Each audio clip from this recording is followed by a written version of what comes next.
Mark and Tamil Kenny with Think Multifamily. We're here to talk to you today about step number 13, closing your deal.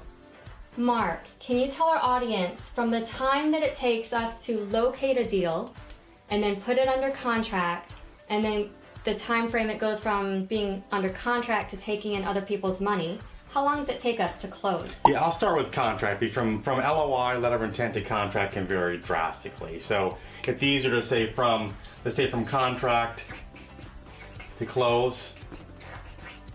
It's gonna, it depends on type of loan, things like that, but figure about 60 days. If you remember in step 8, we talked about contracts. You always want an extension. You might need it, so take it. You want to work it into the contract. Don't assume you can get it after the fact, but roughly 60 days to close the deal.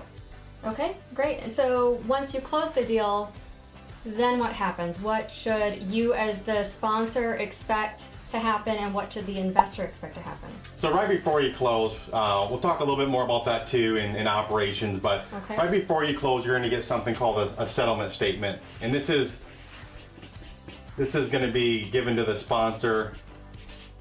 And the issue, if you want to say with a settlement statement, is that you might get a dozen of them.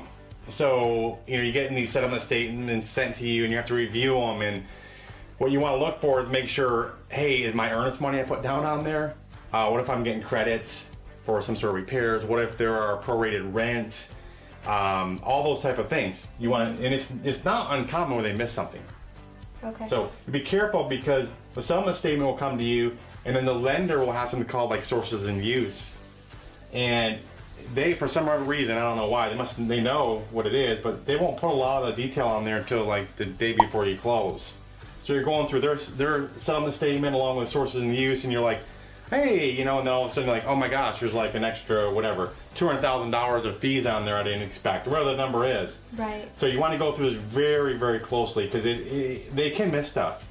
So you said the sponsor is sent a settlement statement. Who's sending them that statement? Title company. The title company, yeah. That's a key point too. I'll put on here, you're working very closely with a title company, and you're going to raise money. We talked about in step 12, right? Raising money. Well, when you raise money, you could have some money go into the title company. So investors could wire funds to the title company. It might give investors a little more comfort level because they know it's going to title rather than going to like a bank account with the LLC.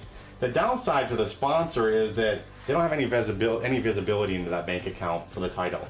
Okay. So we've had situations before we had funds wired in here, and the title company's supposed to give us, an update at the end of every day how much they received for us, and they're not very good at it. And then we had about $250,000 of one deal where they went to a title company with no reference number, and they literally said it never showed up. It took them 3 days, I kid you not, to find out actually that money was ours. So not a good feeling, right? So, if you can get your bank account set up, which it can take sometimes, a week or so to set up too, so you have to have some lead time there. I would like to get it put into my own bank account. Not my own, it's the LLC's bank account. Right.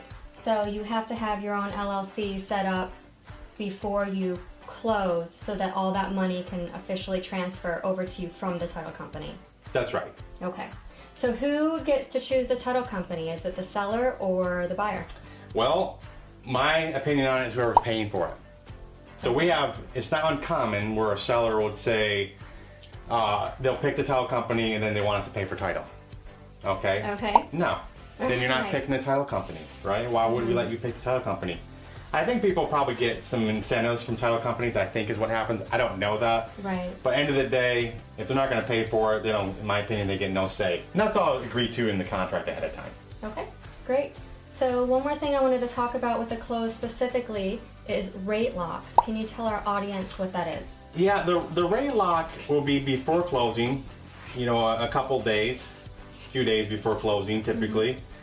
And, rates fluctuate on a daily basis. The interest rate. Interest rates for your loan. So the lender, if you're not familiar with it, is going to say, oh, send me money in for the rate lock. You're like, oh my gosh, send me money in. I've already done the application fee, I've done good faith estimate, now you want more money for a rate lock? Right. But it's reality. So at that point in time, you're basically, your rate will be locked in usually a couple days before, you close your loan, and they require you to wire funds to them to do that. Okay. So don't be surprised. They're going to be paying more money right before closing for the rate lock. Okay, so definitely something to keep in mind with all the rumors about tax rates going up or interest rates going up. Just be very aware of what's happening in the marketplace and how quickly you're able to close a deal, right? That all determines of what you end up closing with at the end. Right, and they're going to give you a term sheet up front. Like step 10 is more financing, get a term sheet for that.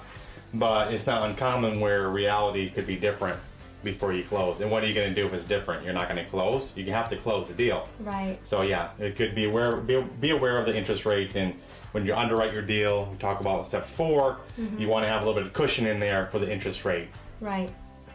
So we definitely go more into depth about how to underwrite your deal so that it's a conservative underwriting, not aggressive, just in case things like that happen last minute. So we have deal analysis training and other student training in our program that you can find out more about us if you go to thinkmultifamily.com. That's all we have for now on step 13 on closing your deal. Bye for now. Bye.